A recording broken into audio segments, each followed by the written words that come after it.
Hello friends and subscribers, welcome back to our channel Cricket Minds. நிறைய பேர் வந்து நம்ம சேனலை சப்ஸ்கிரைப் பண்ணாமலே பார்த்துக்கிட்டு இருக்கீங்க. ஸோ எல்லாருமே சப்ஸ்கிரைப் பண்ணி வச்சுக்கோங்க. அப்போ தான் நம்ம எந்த மேட்சை பற்றின வீடியோஸ் எதனா அப்லோட் பண்ணாலும் உங்களுக்கு நோட்டிஃபிகேஷனில் வரும், நீங்களும் பார்த்து தெரிஞ்சுக்க முடியும். ஸோ பெல் ஐக்கானையும் கிளிக் பண்ணிக்கோங்க, நோட்டிஃபிகேஷன் உங்களுக்கு உடனுக்குடன் வரும். அதே சமயம் நீங்கள் இன்னும் நம்மளோட டெலிகிராம் ஆப்பில் ஜாயின் பண்ணலன்னா மறக்காமல் ஜாயின் பண்ணிக்கோங்க. கீழே டிஸ்கிரிப்ஷனில் நான் டெலிகிராம் சேனலோட லிங்க் கொடுத்துருக்கேன். நீங்கள் ஜாயின் பண்ணதுக்கப்புறம் என்ன இதில் சப்ஸ்கிரைபர்ஸ் ரொம்ப கம்மியாக இருக்காங்க டெலிகிராம் சேனலில் அப்படின்னு நீங்கள் யோசிச்சிங்கன்னா, நம்மளோட பழைய டெலிகிராம் சேனலை வந்து நம்ம இந்த வடக்கு நண்பர்கள் ஹேக் பண்ணிட்டாங்க. ஸோ வடக்கு நண்பர்களா இல்லை வந்து வேறு ஏதாச்சும் ஹேக்கர்ஸான்னு எனக்கு தெரியல. பட் ஆனால் அந்த ஓல்டு அக்கௌண்ட் ஹேக் ஆயிடுச்சு. ஸோ அதனால தான் டெலிகிராம் மட்டும் நான் வந்து புதுசாக வந்து ஓப்பன் பண்ணியிருக்கேன். ஸோ வந்து இது வரைக்கும் ஜாயின் பண்ணாதவங்க நம்ம டெலிகிராமில் ஜாயின் பண்ணிக்கோங்க. டிஸ்கிரிப்ஷனில் லிங்க் கொடுத்துருக்கேன், பார்த்துக்கோங்க. தென் வந்து நான் வந்து சின்ன ஒரு போல் மாதிரி போட்டிருந்தேன். அதில் வந்து நம்ம யூசர்ஸ் வந்து கிராண்ட் லீக் அதிகமாக ப்ளே பண்ணுறாங்களா, ஸ்மால் லீக் அதிகமாக ப்ளே பண்ணுறாங்களா கேட்டு ஸோ அதில் வந்து நிறைய பேர் வந்து 70% பேர் வந்து கிராண்ட் லீக் தான் ப்ளே பண்ணுறாங்க. மிச்சம் இருக்க 30% பேர் வந்து ஸ்மால் லீக் ப்ளே பண்ணுறாங்க. ஸோ அந்த மிச்சம் இருக்க 30% பர்சன்ஸ்க்காக நான் வந்து ஸ்மால் லீக் டீம்ஸ்மே இப்போ ரீசெண்டாக ப்ரொவைட் பண்ண ஆரம்பிச்சிருக்கேன். ஸோ ஒரு பை மேட்ச்சுக்கு வந்து கிராண்ட் லீக் ஒரு டீம், ஸ்மால் லீக் ஒரு டீம். பிஃபோர் ஒரு 10 minutes முன்னாடியே நான் கொடுத்துட்றேன் ஆக்சுவலி. ஸோ வந்து அது நீங்கள் செக் பண்ணிக்கோங்க. ஸோ அதுக்காண்டி தான் XL11 ஆப்னு ஒன்று இருக்குது. ஸோ இந்த ஆப்பை வந்து இன்ஸ்டால் பண்ணலன்னா நீங்கள் இன்ஸ்டால் பண்ணிக்கோங்க. அதுலேயும் டிஸ்கிரிப்ஷனில் நான் லிங்க் கொடுத்துருக்கேன். இந்த ஆப் வந்து ஸ்மால் கான்டெஸ்ட்டுக்கு ரொம்ப பெஸ்ட்டாக இருக்குது. நான் இப்போ ரீசெண்டாக ப்ளே பண்ணிகிட்டு இருக்கேன். சின்ன சின்ன கான்டெஸ்ட் ₹59, 77 அந்த மாதிரி ரேஞ்சஸில் நான் ப்ளே பண்ணிக்கிட்டு இருக்கேன்.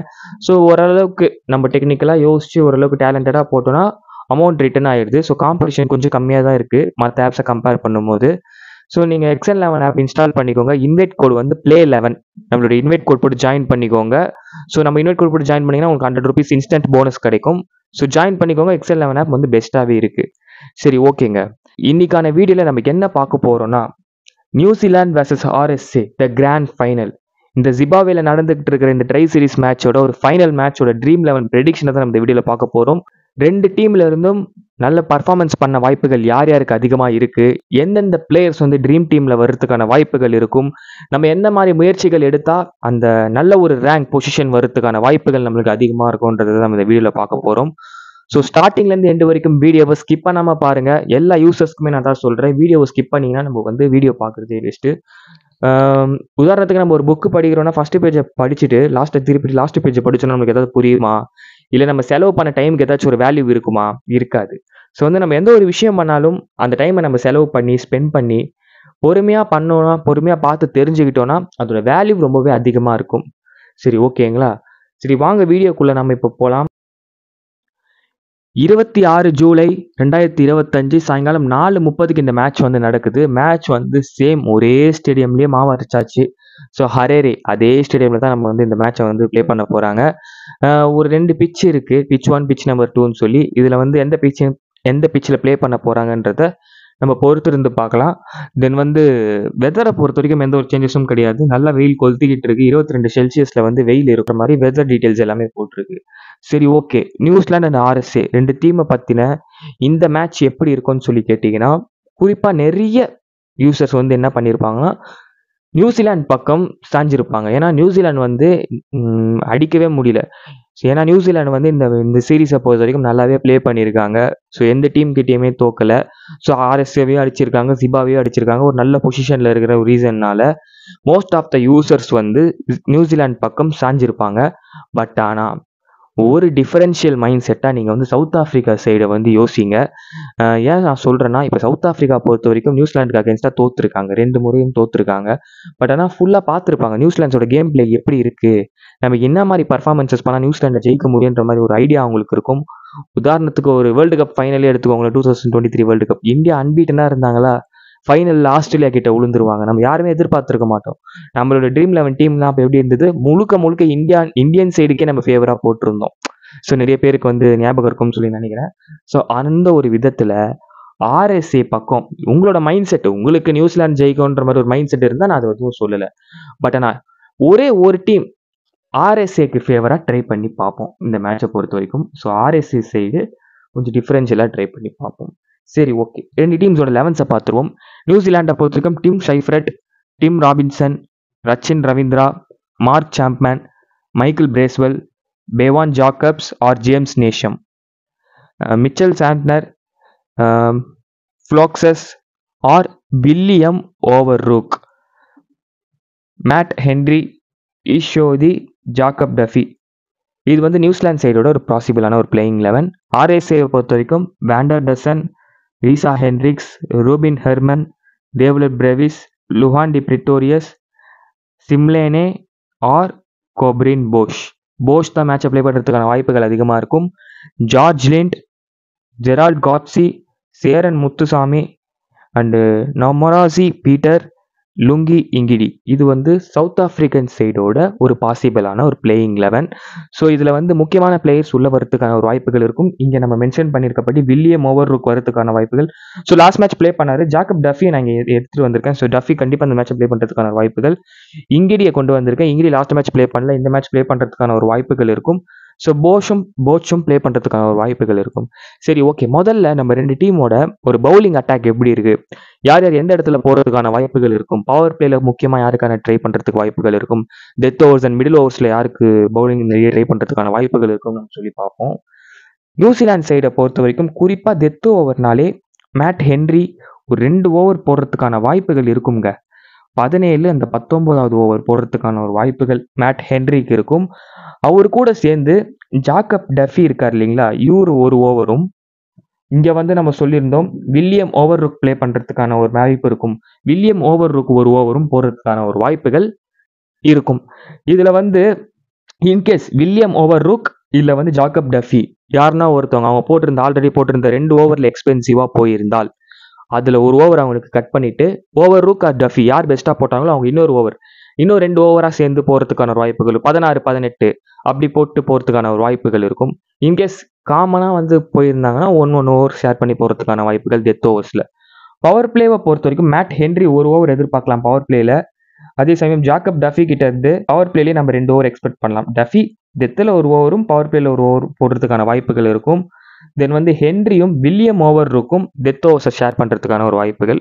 ஸோ எப்படினாலுமே ஆளுக்கு ஒரு ஓவர் ட்ரை பண்ணுவாங்க டெத் ஓவர்ஸில். அப்படி இல்லை எக்ஸ்பென்சிவ்னா நல்லா போட்ட ஒரு பவுலர் ட்ரை பண்ணுறதுக்கான ஒரு வாய்ப்புகள் உங்களுக்கு ஓரளவுக்கு புரிச்சிருக்கும். ஸோ மிடில் ஓவர்ஸை ஹேண்டில் பண்ணுறது Michael Bracewell and Mitchell Santner. 3லேருந்து 4 ஓவர் போகிறதுக்கான ஒரு வாய்ப்புகள் இருக்கும். ஸோ பிரேஸ்வெலுக்கு ஒரு 2 ஓவர் சான்ஸ் எடுத்து ட்ரை பண்ணி பார்ப்பாங்க. பிரேஸ்வெல்லும் சாண்ட்னரும் மிடில் ஓவர்ஸை ஹேண்டில் பண்ணுவாங்க.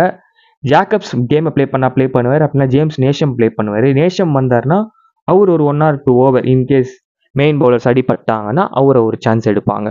ஸோ நியூசிலாந்து சைடோட ஒரு பவுலிங் அட்டாக் இதுதான். தென் வந்து ரவீந்திராவும் ஒரு பார்ட் டைம் ஆப்ஷனில் இருக்காரு. ப்ராபப்ளி போக மாட்டாங்க, பட் ஆனால் தேவைப்பட்டால் ஒரு ஓவர் ட்ரை பண்ணலாம். சரி, இப்போ சவுத் ஆஃப்ரிக்கன் சைடோட ஒரு பவுலிங் அட்டாக்கை நம்ம பார்த்தோம்னா Lungi Ngidi and Peter, Senuran Muthusamy, காசி, ஜார்ஜ் லிண்ட், கப்ரின் போஷ். சிம்லேனை ப்ளே பண்ணுவார். அப்படின்னா Corbin Bosch, George Linde, Senuran Muthusamy and நம்ராசி பீட்டர். ஸோ 3 ஸ்பின்னரோட போகிறதுக்கான வாய்ப்புகள் இருக்கும். பேசர்ஸை பொறுத்த வரைக்கும் Gerald Coetzee, Corbin Bosch, Lungi Ngidi. In case இந்த 3 ஸ்பின்னருக்கு அவங்க போகல அப்படின்னா சேரன் முத்துசாமியோட ஸ்பேஸில் வந்து நேண்ட்ரே பர்கர் வந்து இந்த மேட்சை ப்ளே பண்ணுறதுக்கான ஒரு வாய்ப்புகள் இருக்கும். ஸோ அது வந்து நம்ம லைன் அப்ஸில் பார்த்துக்கலாம். நேண்ட்ரே பர்கருக்கான ஆப்ஷன் என்னன்றதை நான் உங்களுக்கு சொல்கிறேன். இந்த பவுலிங் அட்டாக்கை பொறுத்த வரைக்கும் யார் பவர் பிளே அண்ட் டெத் ஓவர்ஸில் போகிற வாய்ப்புகள் அதிகம் இருக்குன்னு சொல்லி பார்த்தீங்கன்னா லுங்கி இங்கிடி ஒரு ஓவராச்சும் டெத் ஓவர்ஸில் பவுல் பண்ணிடுவாரு. காட்சி அண்ட் லுங்கி இங்கிடி டெஃபினட்டாக டெத்தில் ஒரு ஓவர் பவுலிங் பண்ணுவாங்க. கப்ரின் போஷ் இவர்கிட்ட நம்ம 2 ஓவர் எக்ஸ்பெக்ட் பண்ணலாங்க. குறிப்பாக அந்த 17 and 19 ஓவரை வந்து போஷ் தான் வந்து பவுல் பண்ணுவார் சவுத் ஆஃப்ரிக்கன் சைடை பொறுத்த வரைக்கும். ஸோ இவங்க வந்து death overs bowler option. And then power பிளேல பொறுத்த வரைக்கும் லுங்கி இங்கிடி எப்படி ஒரு 2 ஓவர் பவுல் பண்ணுவார் பவர் பிளேல. அண்ட் காட்சி கிட்ட இருந்து ஒரு ஓவர் எக்ஸ்பெக்ட் பண்ணலாம். தென் வந்து ஒரு ஸ்பின்னரை சான்ஸ் எடுத்து பார்ப்பாங்க. உதாரணத்துக்கு ஒரு பீட்டர். ஸோ அப்படி காட்சி கிட்ட இருந்து ஒரு 2 ஓவரும் லுங்கி இங்கிடி கிட்ட இருந்து ஒரு 2 ஓவரும் இவங்க பவர் பிளேல போடுறதுக்கான ஒரு வாய்ப்புகள் இருக்கும். அடிஷ்னலாக ஒரு ஸ்பின்னரை உள்ளே கொண்டு வந்து பவர் பிளேலேயே ஒரு 1 or 2 ஓவர் ட்ரை பண்ணுறதுக்கான ஒரு வாய்ப்புகள் இருக்கும். நமக்கு வந்து 2 டீம்லேருந்து ஒரு ஐடியா இருந்திருக்கும். ஸோ பவர் பிளே யார் பவுல் பண்ண போகிறாங்க, டெத் ஓவர்ஸ் யார் பவுல் பண்ண போகிறாங்கன்ற மாதிரி ஒரு ஐடியா நம்மளுக்கு கிடச்சிருக்கும். இதில் வந்து இப்போ நம்ம பேட்டிங் ஆர்டரை பார்த்துருவோம். பேட்டிங் ஆர்டரை பொறுத்த வரைக்கும் டிம் ஷைஃப்ரெட், டிம் ராபின்சன் நியூசிலாந்து சைட்லேருந்து இன்னிங்ஸ் ஓபன் பண்ணுறதுக்கான ஒரு வாய்ப்புகள் இருக்கும். பாஸ்ட் 2 மேட்ச்சில் நல்லாவே பர்ஃபார்மன்ஸ் பண்ணியிருக்காரு டிம் ஷைஃப்ரெட். அதே சமயம் ஆடின 2 மேட்ச்சில் ஒரு மேட்ச் எக்ஸ்ட்ரீம் பர்ஃபார்மன்ஸ், ஒரு மேட்ச் ஃப்ளாப் ஆகிருக்காரு டிம் ராபின்சன். அந்த ஒரு மேட்ச் பர்ஃபார்மன்ஸ் பண்ணது சவுத் ஆஃப்ரிக்காவுக்கு அகெயின்ஸ்டாக தான். டீம் ஷைஃப்ரெட்டை பொறுத்தவரைக்கும் விக்கெட் கீப்பிங் ஆப்ஷன்ஸில் இருக்காரு. Most of the users try பண்ணியிருப்பாங்க. அதே இது ஒரு ராங்காக கூட போய் முடியலாம். கண்மூடித்தனமாக லாஸ்ட் 2 மேட்ச் நல்லா பர்ஃபார்மன்ஸ் பண்ணியிருக்காரு நம்ம அவரை பிக் பண்ணோன்னா இன்கேஸ் கிளிக் ஆனால் ஓகே, இன்கேஸ் ஃப்ளாப் ஆகிட்டாருன்னா அது ஒரு பிரச்சனையாயிடும். அந்த இடத்துல டிஃபரன்ஷியலாக நம்ம எதனா வேற யாருன்னா கூட ட்ரை பண்ணி பார்க்கலாம். மோஸ்ட் ப்ராபபிளாக நீங்கள் ட்ரை பண்ணுங்க. சின்னதாக ஒரு ரன்ஸ் அடிச்சு 2 கேட்ச் பிடிச்சாலும் நம்ம ரேங்க் வைஸில் ரொம்பவே கீழே வந்துடுவோம். டீம் ஷைஃப்ரெட்கான ஒரு ஆப்ஷன் ஓகேங்களா. ராபின்சன் இந்த மேட்சை பொறுத்த வரைக்கும் அவர்கிட்ட நான் ஒரு 25 ரன் எதிர்பார்க்குறேங்க. 25 ரன் நான் எதிர்பார்க்குறேன். ராபின்சன் ட்ரீம் டீமில் வரதுக்கான வாய்ப்புகள் நிறையவே இருக்கு. ஸோ ரச்சின் ரவீந்திரா இந்த மாதிரியான முக்கியமான மேட்சஸில் ப்ரெஷரை ஹேண்டில் பண்ணிக்கிட்டு பண்ணுவாரான்றது ஒரு கேள்விக்குறியான விஷயம். அவரை பொறுத்த வரைக்கும் என்னோட கணிப்பு என்னன்னா விக்கெட் விடுறதுக்கான ஆப்ஷனும் இருக்குங்க. ஒரு 10 ரன்குள்ளார விக்கெட் விடுறதுக்கான ஆப்ஷன் இருக்கு. பவுலிங் பெருசாக கன்சிடர் பண்ண மாட்டாங்க. ஸோ பேட்டிங்ன்றது ஒரு அட்வான்டேஜ் தான். தென் அப்படி இல்லைன்னா ஒரு நல்ல ரன்ஸ் ஒரு 30 ரன் ஆடுறதுக்கான வாய்ப்புகள் 50-50 ஆப்ஷன்ஸில் ரச்சின் ரவீந்திராவை ட்ரை பண்ணுங்க. And then mark Samban, Michael Bracewell. So mark Samban இதை பொறுத்த வரைக்கும் ஒரு ட்ரம்ப் பிக்காக இருப்பாருங்க.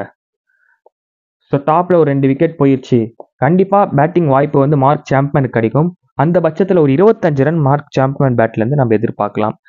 ஓகேங்களா. மைக்கேல் பிரேஸ்வெல் பேட்டிங்கில் வந்தாலும் ஒரு 10லேருந்து 5 ரன் ஆடுறதுக்கான ஒரு வாய்ப்புகள் இருக்கும். ஓகேங்களா. தென் பேவான் ஜாக்கப்ஸ் அப்படின்னா ஜேம்ஸ் நேஷம். ஸோ இவங்க ப்ளே பண்ணுறதுக்கு மோஸ்ட் ப்ராபப்ளி ஜேம்ஸ் நேஷம் ஆடுறதுக்கான ஒரு வாய்ப்புகள். ஏன்னா இந்த ஜாக்கப்ஸ் இந்த சவுத் ஆஃப்ரிக்காக்கு அகேன்ஸ்ட் ஆல்ரெடி ஒரு மேட்ச்சில் நல்லாவே பர்ஃபார்மன்ஸ் பண்ணியிருக்காரு. ஸோ அந்த விதத்தில் அவர் ஆட வைப்பாங்களான்றது ஒரு கேள்விக்குறி தான். ஏன்னா யங்ஸ்டர் டெபியூட் மேட்சிங் ஏதாவது பண்ணார்.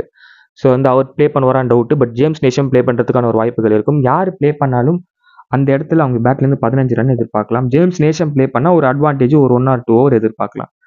ஸோ இது அவருக்கான ஆப்ஷன். சாட்னரை பற்றி நம்மளுக்கு தெரியும், 4 ஓவர் போடுவார், மிடில் ஹேண்டில் பண்ண போகிறார். ஸ்பின்னரை பற்றி நம்ம பார்த்துட்டோம். ஃபாக்ஸஸ் கிடையாது, அவர் பதிலாக வில்லியம் ஓவர் ப்ளே பண்ணுறதுக்கான ஒரு option. And Henry, Ish Sodhi, Jacob Duffy. So New Zealand side பார்த்துருக்கோம். இப்போ சவுத் ஆஃப்ரிக்கன் சைடு நம்ம பார்ப்போம். ரசி வேண்டர்டசன், ரீசா ஹென்ரிக்ஸ் 2 பேருமே இன்னிங்ஸ் ஓப்பன் பண்ண போகிறாங்க. இதில் என்ன மாதிரி ஒரு ஆப்ஷன்ஸ் இருக்குன்னா 2 பேருமே ரொம்ப அடிபட்டிருக்காங்க இந்த பிச்சில். ஸோ இதில் ராசி வேண்டர்டசன் 1 or 2 மேட்சஸ் ஷைன் ஆகியிருக்காரு. ஸோ இதில் பார்த்தீங்கன்னா ரீசா ஹென்ரிக்ஸ் கிட்ட இந்த மேட்ச் நான் ஒரு 30 ரன் எதிர்பார்க்குறேங்க. ஸோ ட்ரீம் டீமில் வரதுக்கான வாய்ப்புகள் ரீசா ஹென்ரிக்ஸ்க்கு இருக்குது. ஒரு 30 ரன் ரீசா ஹென்ரிக்ஸ் பேட்லேருந்து நான் இந்த மேட்ச் எதிர்பார்க்குறேன். அதுவும் இல்லாமல் ஒரு கேச்சஸ் பிடிக்கிறதுக்கான வாய்ப்பு, ஒரு 2-3 கேச்சஸ் பிடிச்சால் ட்ரீம் டீமில் வந்ததுக்கான வாய்ப்புகள், ஒரு நல்ல ஒரு வைஸ் கேப்டன் பிக் ஆகிறதுக்கான வாய்ப்புகளுமே இருக்கும். ஸோ ரீசா ஹென்ரிக்ஸ் நல்ல ஆப்ஷனாக இருப்பார் இந்த மேட்சை பொறுத்த வரைக்கும். சவுத் ஆஃப்ரிக்கா ஃபர்ஸ்ட் பேட்டிங் பண்ணும் பட்சத்தில் ரசி வேண்டர்டசனை ட்ரை பண்ணுறது ஒரு நல்ல ஒரு ஆப்ஷனாக இருக்கும். அதர்வைஸ் ஒரு 20லேருந்து 25 ரன் நான் அவர்கிட்ட எதிர்பார்க்குறேங்க. குறிப்பாக இந்த கரண்ட் ஸ்டேடியத்தை பொறுத்த வரைக்கும் சேஸ் பண்ணுற டீமுக்கு ஒரு அட்வான்டேஜ் இருந்திருக்கு. ப்ரீவியஸ் மேட்சஸ்லாம் நம்மளால் பார்க்க முடிஞ்சிருக்கு. So most of the users chasing டீமுக்கு ஒரு அட்வான்டேஜ் கொடுத்து ட்ரை பண்ணுவாங்க. பட் ஃபைனல் மேட்ச் என்ன வேணால் நடக்கும். இங்கே ஃபர்ஸ்ட் பேட்டிங் ஆடுற டீம் கூட ஜெயிச்சிடலாம். அதுக்குன்ட்டு நீங்கள் நியூசிலாந்து ஃபர்ஸ்ட் பேட்டிங் ஆடி ஜெயிச்சாங்களே ஜிம்பாப்வேக்கு அகேன்ஸ்டா, அதெல்லாம் கன்சிடர் பண்ணாதீங்க. அது வேற கணக்கு. அவங்க ஃபுல்லி டோட்டல் ஒரு குழந்தைங்களை அடிச்சதுக்கு சமம் நம்ம நியூசிலாந்து அடிக்கிறது, ஒரு குழந்தைங்களை அடிக்கிறதுக்கு சமம் நம்ம ஜிம்பாப்வேவை அடிக்கிறது. ஓகேங்களா. ஸோ இது ஒரு டஃப் காம்படிஷன் உள்ள 2 டீமுக்கான ஒரு கேம். ஸோ இதில் எப்படி வேணால் கேம் மாறலாம். ஸோ சேசிங் டீமுக்கு அட்வான்டேஜ் கொடுத்து கண்மூடித்தனமாக சாயாதீங்க. என்ன வேணால் நடக்கலாம். நான் டெலிகிராமில் அப்டேட் பண்ணுறேன், ஆக்டிவாக இருங்க. ஓகேங்களா. இவங்களுக்கான ஒரு ஆப்ஷன் ஹெர்மன் பிரேவிஸ். 2 பேருமே மிடில் ஆர்டர் பண்ணுறாங்க, ஹேண்டில் பண்ணுறாங்க. 2 பேருமே வெல் நோன் பிளேயர்ஸ்ங்க என்னை பொறுத்த வரைக்கும். இந்த 2 பிளேயரில் யாருன்னா ஒருத்தர் ஒரு நல்ல நாக் ஆடுறதுக்கான ஒரு வாய்ப்புகள் இருக்குங்க. 35 ரன் ஆடுறதுக்கான ஒரு வாய்ப்புகள் இருக்கும். எனக்கு கேட்டால் விக்கெட் கீப்பிங் ஆப்ஷன்ஸில் ஹெர்மனை இந்த மேட்ச் ட்ரை பண்ணுறது ஒரு நல்ல ஆப்ஷனாக இருக்கும். இங்கே ஷைஃப்ரெட்டை கம்பேர் பண்ணும்போது ஹெர்மனை ட்ரை பண்ணுறது ஒரு நல்ல ஆப்ஷனாக இருக்குங்க. பிரேவிஸ் மஸ்ட் ட்ரைங்க. 30 ரன் எதிர்பார்க்குறேன் பிரேவிஸ் கிட்ட இந்த மேட்சை பொறுத்த வரைக்கும். ஃபீல்டிங் பொசிஷன் எல்லாமே லாங் ஆனில் இருக்கும். ஸோ ஒரு 2 கேட்ச் பிடிச்சாலும் ட்ரீம் டீமில் வரதுக்கான வாய்ப்புகள் அதிகமாகவே இருக்குது. லுஹாண்டி பிரிட்டோரியஸ் ஒரு ரிஸ்கராக ட்ரை பண்ணி பார்க்கலாம், டிஃபரன்ஷியல் பிக்காக. ஏன்னா பர்சன்டேஜ் வைஸில் கம்மியாக இருக்காரு. தென் இந்த மேட்ச் ப்ளே பண்ணுறதுக்கான வாய்ப்புகள் இருக்குது. இன்கேஸ் ப்ளே பண்ணாமல் போகிறதுக்கும் வாய்ப்புகள் இருக்குது. அவருக்கு பதிலாக வேறு யாருன்னா அன்கேப்டு பிளேயர்ஸ் கொண்டு வரதுக்கான ஒரு வாய்ப்புகளும் இருக்கலாம். பட் ஆனால் மோஸ்ட் ப்ராபப்ளி ட்ரை பண்ணி பார்ப்பாங்க. அப்படி ட்ரை பண்ணாங்கன்னா லுஹாண்டி பிரிட்டோரியஸை ரிஸ்கராக ஒரு டீமில் ஒரு வைஸ் கேப்டன் ஆப்ஷன்ஸில் கூட நீங்கள் ட்ரை பண்ணுறது கரெக்டாக இருக்கும். கண்டினியூஸ் ஃப்ளாப்பு, பெரிய லெவலில் பர்ஃபார்மன்ஸ் கிடையாது. பிளேயர் மைண்ட் செட்ன்ற கான்செப்டில் நான் ஒரு கால்குலேட் பண்ணி ஒரு ரிஸ்கராக ஒரு 1 or 2 டீமில் ஒரு வைஸ் கேப்டன் ஆப்ஷன்ஸில் ட்ரை பண்ணி பார்க்குறது கரெக்டாக இருக்கும்ன்றது என்னுடைய கருத்து. லுஹாண்டி பிரிட்டோரியஸ் ஷிம்லேனே கிடையாது, அதுக்கு பதிலாக கோப்ரின் போஷ் பேட்டில் வந்தாலும் 10 ரன் ஆட கேபபிலிட்டி இருக்குது. தென் ஜார்ஜ் லிண்ட் மிடில் ஓவர்ஸை ஹேண்டில் பண்ணி ஸ்பின் பால் போடுவார். சாரி, நம்ம வந்து பவுலர்ஸை பார்க்கும்போது இந்த பீட்டரும் லிண்டும் மிடில் ஓவர்ஸை ஹேண்டில் பண்ணுவாங்க. உதாரணத்துக்கு ஒரு ஓவர் ஸ்பின்னருக்கு டெத்தில் நம்ம ட்ரை பண்ணோம், ஒரு 16 அந்த மாதிரி இதில் வந்து லிண்டு தான் வந்து அந்த இடத்த போடுவார். ஸோ மிடில் பவுல் பண்ணக்கூடிய லிண்டு எப்படியும் 3லேருந்து 4 ஓவர் போடுறதுக்கான வாய்ப்புகள், பேட்டிங்கில் வந்தாலும் ஒரு 15லேருந்து 20 ரன் ஆடக்கூடிய கேப்பபிலிட்டி இருக்குது. ஸோ காட்சிக்கான ஆப்ஷன் பார்த்தாச்சு. முத்துசாமி ப்ளே பண்ணாருன்னா மேபி எதுக்கு ஒரு அடிஷ்னல் பவுலர் ஸ்பின்னரு இருக்காங்களே, நம்ம பேசுகிற நேந்திரிய பர்கர் ட்ரை பண்ணலாம்னா நேந்திரிய பர்கர். அப்படி சேரன் முத்துசாமி ப்ளே பண்ணால் அவருக்கு ஒரு 2லேருந்து 3 ஓவர் எதிர்பார்க்கலாம். பீட்டர்கிட்டயும் 2லேருந்து 3 ஓவர் எதிர்பார்க்கலாம். ஸ்லுங்கி எங்கிடிக்கான ஒரு ஆப்ஷன். ஸோ நம்ம ஓரளவுக்கு சவுத் ஆஃப்ரிக்கன் சைடும் கிளியர் பண்ணியாச்சு. ட்ரீம் டீமில் வர்றதுக்கான வாய்ப்புகள், ஸோ அந்த ஃபேண்டசி பிளேயிங் லிஸ்ட்டில் வர்றதுக்கான வாய்ப்புகள் யாருக்கு அதிகமாக இருக்குன்னு நம்ம சொல்லி பார்த்தோன்னா, Tim Robinson number 1, Rachin Ravindra number 2, Michael Bracewell number 3, Mitchell Santner number 4, Matt Henry number 5, Ish Sodhi number 6, Reeza Hendricks number 7, Rubin Hermann number 8, David Brevis number 9, George Linde number 10, Gerald Coetzee number 11, Lungi Ngidi number 12. So நான் வந்து ஒரு 12 players கொடுத்துருக்கேன். இவங்கெல்லாம் வந்து dream டீமில் வரதுக்கான வாய்ப்புகள் அதிகமாக இருக்குது. இப்போ நம்ம பார்த்த ப்ரெடிக்ஷன் அண்ட் ஸ்ட்ராட்டஜி இதெல்லாம் வச்சு பார்க்கும்போது இவங்க வரதுக்கான மோஸ்ட் ப்ராபபிளி சான்ஸ் நிறையவே இருக்குது. அது மட்டும் இல்லாமல் மற்ற பிளேயர்ஸை பற்றின ஆப்ஷன்ஸும் நான் உங்களுக்கு கொடுத்துருக்கேன். நீங்கள் கொஞ்சம் யோசிங்க, இந்த பிளேஸ்க்கு வேறு யாருன்னா கரெக்டாக இருப்பாங்களான்றது உங்களோட ஓன் சிந்தனையில் யோசிச்சும் நீங்கள் பண்ணி பாருங்கள். நம்ம கிரிக்கெட் மைண்ட்ஸ் சேனல் சார்பாக நம்ம வந்து இந்த பிளேஸ் வந்து ட்ரீம் டீமில் வரதுக்கான வாய்ப்புகள் இருக்குன்றத ஒரு கணிப்பாக நம்ம சொல்கிறோம். பட் ஆனால் நீங்களும் உங்களோட ஐடியாஸ் இன்புட் பண்ணி ட்ரை பண்ணுங்கள். உங்கள் மைண்டுக்கு இன்னும் சில பிளேயர்ஸ் தெரியலாம். உதாரணத்துக்கு ராசி வெங்கடேசன் இவருமே வருவார். ஸோ அந்த இடத்துல வந்து வேறு யாருன்னா கட் பண்ணி நீங்கள் அவர் ட்ரை பண்ணி பார்க்கலாம். உங்களோட ஓன் மைண்ட் செட்டுக்கும் நீங்கள் இடத்த கொடுத்து ட்ரை பண்ணி பாருங்கள்.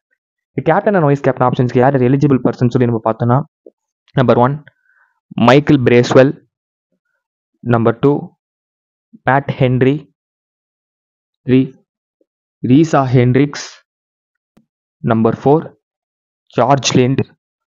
இந்த ரூபின் ஹெர்மனை ஒரு டீமில் ரிஸ்கராக ஒரு வைஸ் கேப்டன் ஆப்ஷன்ஸில் ட்ரை பண்ணி பார்க்கலாம். அண்ட் இஷோதியை ஒரு டீமில் ரிஸ்கராக ஒரு வைஸ் கேப்டன் ஆப்ஷன்ஸில் ட்ரை பண்ணி பார்க்கலாம். இவங்க எல்லாருமே கேப்டன் அண்ட் வைஸ் கேப்டன் ஆப்ஷன்ஸ்க்கு எலிஜிபிள் பர்சனாக இருப்பாங்க. மல்டிபிள் கிராண்ட் லீக்ஸில் மாற்றி ட்ரை பண்ணுங்கள். ஸோ இந்த வீடியோ பிடிச்சிருந்தா ஒரு லைக் பண்ணுங்கள். ட்ரீம் 11 விளையாடக்கூடிய நண்பர்களுக்கு இந்த வீடியோ ஷேர் பண்ணுங்கள். வீடியோ பற்றின கருத்துக்களை மறக்காமல் கமெண்ட் செக்ஷனில் லீவ் பண்ணுங்கள். இப்போ நம்ம கொடுத்த இந்த ப்ரெடிக்ஷன் ப்ரிவியூ எப்படி இருக்குன்றத மறக்காமல் கமெண்ட் செக்ஷனில் லீவ் பண்ணுங்கள். உங்களோட கருத்துக்கள் எனக்கு ரொம்பவே முக்கியமான ஒரு விஷயம். நான் போடக்கூடிய வீடியோக்கள் எல்லாமே உங்களுக்கு பிடிக்கும்னு நம்புகிறேன். தேங்க்யூ.